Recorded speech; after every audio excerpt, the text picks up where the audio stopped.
பதிர்ததாது. ஓம் சாந்தி ஷாந்தி ஷாந்தி.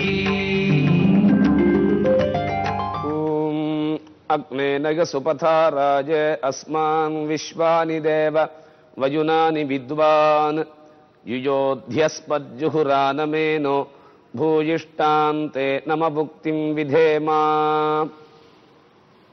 வேதத்தின் செவியிலே நாம் இதுவரை வேதத்தின் காலம், வேதத்தின் வளர்ச்சி, வேதத்தினால் எப்படியானது இந்த சிருஷ்டி உண்டானது, பகவானுக்கும் வேதத்திற்கும் உள்ள சம்பந்தம், வேதத்தினால்தான் நாம் எல்லாவற்றையும் அறிந்து கொள்கிறோம் என்றும் பார்த்தோம். மேலும் பிரணவமும் அதற்கு மூலமாக இருக்கக்கூடிய வியாகிருதியும் வேதத்திற்கு ஆதாரமாக இருக்கக்கூடிய காயத்ரியும் நாம் தெரிந்து கொண்டோம். வேதத்தை நான்காக வகுத்தவர் வியாசர். இதிலே ரிக்வேதத்தை சுமந்துவிடும், யஜுர்வேதத்தை வைசம்பாயனர் என்னும் மகரிஷியிடம், சாமவேதத்தை ஜெய்மினி என்னும் ரிஷியிடம், அதர்வண வேதத்தை பைலர் என்னும் ரிஷியிடம் இந்த வேதத்தை வளர்ப்பதற்கு உபதேசம் செய்தார். அதிலே ருக்வேதமானது முதன்மையான வேதமாக திகழ்கிறது. முதன்மை என்று சொன்னால், வேதம் பிரிக்கப்படுவதற்கு முன்னால் அவைகளின் ஸ்வரூப லட்சணம் என்று சொல்லுவார்கள். அவைகளின் சந்தஸிலே எந்த விதமான வரமுறைகள் இருக்கின்றனவோ அதை எடுத்து பிரித்தார். முதலிலே ருக்வேதத்தை பிரித்து கொடுத்தார் வியாசர். ருக் என்று ஒவ்வொரு தேவதைகளை ஸ்தோத்திரம் பண்ணக்கூடிய வேத வாக்கியங்களுக்கு ருக் என்று பெயர். அதிகமாக ருக்குகளாகவே இருக்கக்கூடிய வேதமாக இருப்பதினால் முதல் வேதத்தை ருக்வேதம் என்று சொல்லப்படுகிறது. இந்த ருக்வேதத்திலே பல சூக்தங்கள் உள்ளன. சூக்தங்கள் என்றால் தேவதைகளை நாம் பிரார்த்திக்க கூடியதாக இருக்கக்கூடிய பிரார்த்தனையாகும். முதலிலே இந்த 4 வேதங்களும் நமக்கு எப்படி உபயோகப்படுகின்றன என்றால், யாகங்கள் செய்வதற்காகத்தான் வேதங்கள் முதலில் உபயோகப்படுகின்றன. யாகத்திலே 4 பிரிவுகள் உண்டு. அதாவது 4 ரித்விக்கள் என்று சொல்லுவார்கள். எவர் ரிக்வேதத்தை அத்தியனம் செய்தவரோ அவருக்கு ஹோதா என்று பெயர். யஜுர்வேதத்தை அத்தியனம் செய்தவருக்கு அத்வரியு என்று பெயர். சாமவேதத்தை அத்தியனம் செய்தவருக்கு உத்காதா என்று பெயர். இந்த யாகம் செவ்வனே நடக்க எந்த இடத்திலும் எந்தவிதமான தவறுகள் நிகழாமல் இருப்பதற்கு பிரம்மா என்று ஒருவரும், ஆக இந்த 4 பேர் முக்கியமாக இருப்பார்கள். வேதம் உண்டானதின் காரணமே யாகம் செய்வதற்காக என்று சொன்னேன். யாகம் செய்வதனால் என்ன பயன் என்று கேட்டால், முதலிலே இந்த பூலோகத்திலே இருக்கக்கூடிய அனைவருக்கும் அன்ன சமிருத்தி என்பது வேண்டும். அன்னம் என்றால் ஆகாரம். இது ஒவ்வொருவருக்கும் வேறுபடும். ஆனால் ஆகாரம் என்பது எல்லோருக்கும் ஒன்றே. இதைத்தான் சொல்லும் பொழுது, நாம் மனிதர்களாக இருக்கக்கூடியவர்கள் சாப்பிடுவது தானியங்கள் மூலமாக இருக்கக்கூடிய ஆகாரம். பிராணிகள் சாப்பிடக்கூடியது புல் முதலியவைகள். பட்சிகள் சாப்பிடக்கூடியது பழங்கள், கொட்டைகள் முதலியவைகள்.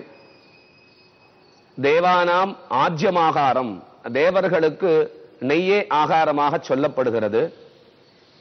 ஆக ஒவ்வொருவருக்கும் அன்னமானது வேறுபட்டாலும் ஆனால் ஆகாரமாக இருக்கக்கூடிய விஷயம் ஒன்றுதான். இதிலே முக்கியமாக சொல்லும் பொழுது, வேதம் என்பது அன்ன சமிருத்திக்காக, அதாவது இந்த உலகமே சர்வேஜனா சுகினோ பவந்து என்று சொல்லக்கூடியதான தத்துவத்தை வளர்ப்பதற்காக ஏற்பட்டது. முதலிலே ஷன்னோ தேவி ரபிஷ்டய ஆபோ பவந்து பீதயே ஷய்யோர் அபிஸ்ரவந்துனஹா என்று வேதம் முதலிலே பிரார்த்திக்கிறது. என்ன பிரார்த்திக்கிறது என்று கேட்டால், இந்த உலகமானது நீர்வளம் நிலவளம் நிரம்பி எங்கும் பசி பட்டினி இல்லாமல் சந்தோஷமாக எல்லோரும் இருக்க வேண்டும் என்பதே முதல் பிரார்த்தனையானது. இந்த பிரார்த்தனையை நமக்கு நிறைவேற்றி கொடுக்கக்கூடியவர் அக்னி தேவதை. அக்னிமீளே புரோஹீதம் யஜ்ஞஸ்ய தேவமிருத்விஜம் ஹோதாரம் ரத்னதாதமம். ரிக்வேதத்திலே முதல் சூக்தமாக முதல் ருக்காக இருக்கக்கூடியது இந்த மந்திரம். இதிலே அக்னியை ஸ்தோத்திரம் பண்ணுகிறார்கள். எப்படி என்றால்,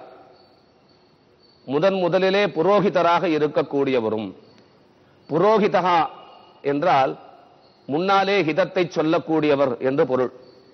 ஆகையால் தான் நாம் இன்றும் நமது வீட்டு விசேஷங்களுக்கு ஒரு வேதியரை அழைத்து கொண்டு வந்து நாம் பூஜைகள் செய்கிறோம்.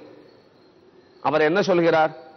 இந்த நாளிலே வைத்துக் கொள்ளுங்கள், இந்த லக்னத்திலே செய்யுங்கள், இவ்வாறாது இதன் மூலமாக செய்தால் உங்களுக்கு நன்மை உண்டாகும் என்று வருவதற்கு முன்னாடியே, புரஹா ஹிதஹா, வருவதற்கு முன்னாடியே நமக்கு நல்லதை ஹிதத்தை சொல்லுவதனால் அவருக்கு புரோஹிதன் என்று பெயர். அதே போன்று புரோஹிதா யஜ்ஞஸ்யா தேவ மிருத்விஜாம் ஹோதாரம் ரத்னதாதமம். அந்த அக்னியானவர் புரோகிதராக இருந்து யாகங்களிலே எல்லா விதமான ஹவிர்பாகங்களையும் அந்தந்த தேவர்களுக்கு கொடுத்து எங்களுக்கு ரத்னங்கள், பசுக்கள், பலவிதமான சமிருத்திகளை உண்டாக்கட்டும் என்று பிரார்த்திக்கிறார்கள். ஏன் வேதம் மூலமாக பிரார்த்திக்க வேண்டும் என்று கேட்டால், வேதம் என்பது பெரிய திருப்பாவாடை என்று சொல்லுவார்கள். திருப்பாவாடை என்றால் பகவானுக்கு எதிரிலே அன்னத்தை மலை போல் குவித்து நாம் பகவானுக்கு நைவேதனம் செய்வதை திருப்பாவாடை உற்சவம் என்று சொல்லுவார்கள். இதற்கு இன்னொரு பெயர் அன்னக்கூட்ட உற்சவம் என்று சொல்லுவார்கள். அதாவது அன்னத்தை கூட்டம் என்றால் மலை, மலை போல் குவித்து எம்பெருமானிடம் நாம் பிரார்த்திப்பதினால். மற்றைய கோவில்களிலே இதை அன்னாபிஷேகம் என்று சொல்லுவார்கள். எம்பெருமானுக்கு எதிரிலே நாம் அன்னத்தை குவித்து எதற்காக பிரார்த்தனை செய்கிறோம் என்று கேட்டால், இந்த பூலோகம் எந்தவிதமான சிரமமும் இல்லாமல் நல்ல விதமான சமிருத்தியோடே இருக்க வேண்டும். ஏனெனில் எல்லாருக்கும் முதலிலே தேவைப்படுவது ஆகாரம்தான். அதனால்தான் சொல்லுவார்கள், ஆகாரம் பசி வந்தால் பத்தும் பறந்து போம் என்று சொல்லுவார்கள். ஆக மற்றதுக்கு இவற்றை சொல்லுவதில்லை. அதுபோன்று அன்னம்தான் எல்லாருக்கும் முக்கியமாக இருக்கின்றது. வேதத்திலே சொல்லும் பொழுது, அன்னாத்வை பிரஜா பிரஜாயந்தே யாக்காஸ்ச பிருத்திவீகுஸ்ருதாஹ அதோ அன்னே நைவ ஜீவந்தி அதைனதபி ஜந்த்யந்ததஹ அன்னகும் ஹி பூதானாம் ஜேஷ்டம் தஸ்மாத் சர்வௌஷதமுச்யதே அன்னாத் பூதானி ஜாயந்தே ஜாதான்யன்னேன வர்தந்தே அத்யதே த்விச பூதானி தஸ்மாதன்னம் ததுச்யத இதி. அன்னம் பிரம்மா இதி வியஜானாத். அன்னமேவ பிரம்மமாக இருக்கின்றது. ஒவ்வொருவரும் அன்னத்தினாலே உண்டாகின்றனர், ஒவ்வொருவரும் அன்னத்தினாலே ஜீவிக்கின்றனர், ஒவ்வொருவரும் அன்னத்தினாலே கடைசியிலே முடிகின்றனர் என்று வேதமானது சொல்கிறது. மேலும் அன்னத்தை சர்வௌஷதம், எல்லா விதமான மருந்துகளை காட்டிலும் முக்கியமான மருந்தாக அன்னமானது இருக்கின்றது என்று வேதமும் சொல்கிறது. ஆக ஒரு மனிதனுக்கு அத்தியாவசியமாக இருக்கக்கூடியது அன்னம். இந்த அன்னத்தை நமக்கு பெற்றுத்தரக்கூடியவராக இருக்கக்கூடியவர் அக்னி. அக்னிர்வை தேவானாம், அக்னியிலேதான் எல்லா விதமான தேவர்களும் வசிக்கிறார்களாம். அக்னி சர்வா தேவதாஹ. ஒரு அக்னி தேவனானவன் எங்கே இடத்திலே இருக்கின்றானோ அவனானவன் எல்லா தேவதைகளுக்கும் அதிபதியாக, அதாவது முன்னாடியிலே இருக்கக்கூடிய புரோகிதனாக இருக்கிறான். இந்த அக்னியை கொண்டுதான் நாம் எல்லா விதமான பூஜைகளையும் எல்லா விதமான யாகங்களையும் செய்கிறோம். இந்த அக்னியானவன் நமக்கு எப்படி நன்மையை கொடுக்கிறான் என்று கேட்டால், நாம் இங்கே ஒரு யஜ்யமோ யாகமோ அல்லது ஹோமமோ செய்யும் பொழுது இந்திரா யஸ்வாஹா என்று இந்திரனுக்காக ஒரு ஹவிர்பாகம் கொடுக்கிறோம். அதை கொண்டு இந்திரனிடம் சேர்ப்பித்து நமக்கு நல்ல விதமான மழைகள் முதலியவைகளை அக்னியானவன் பெற்றுத் தருகிறான். ஆகையால் தான் பாகவதத்திலே கூட 10வது ஸ்கந்தத்திலே கோவிந்த பட்டாபிஷேகம் என்று உண்டு. என்ன விஷயம் என்று கேட்டால், கிருஷ்ணாவதாரத்திலே நந்தகோபர்கள் எல்லோரும் இந்திரனுக்கு பூஜை செய்வதற்காக எல்லோரும் செல்கின்றனர். அப்பொழுது பகவான் கிருஷ்ணனானவன் சொல்கிறான், அப்பா, நமக்கு பக்கத்திலே இருக்கக்கூடியதான் இந்த கோவர்தன மலைதான் நமக்கு ஆதாரமாக இருக்கின்றன. இந்த கோவர்த மலையிலேதான் நமக்கு பிராணிகளுக்கு எல்லோருக்கும் ஆகாரங்களும் இவைகளுக்கு உண்டானதான புல் முதலியவைகளும் மேலும் நமக்கு எல்லா விதமான நன்மைகளும் உண்டாவது கோவர்தன மலையினால்தான். ஆகையால் இந்திரனுக்கு நாம் விழா எடுப்பதை விட்டு இந்த கோவர்தன மலைக்கு நாம் விழா எடுப்போம் என்கிறார். உடனே நந்தகோபரும் இந்திரனுக்கு விழா எடுப்பதை விட்டு கோவர்தன மலைக்கு பூஜை செய்கிறார். இதனால் கோபமுற்ற இந்திரனானவன் என்ன செய்கிறான் என்றால், கல்லாக மழை பெய்விக்க சொல்கிறான். இதற்கு ஏன் இந்திரனுக்கு கோபம் வர வேண்டும்? இங்கே பூஜை செய்கிறோம், அதனால் அவனுக்கு பூஜை செய்யவில்லை என்றால் ஏன் தேவர்களுக்கு கோபம் வர வேண்டும்?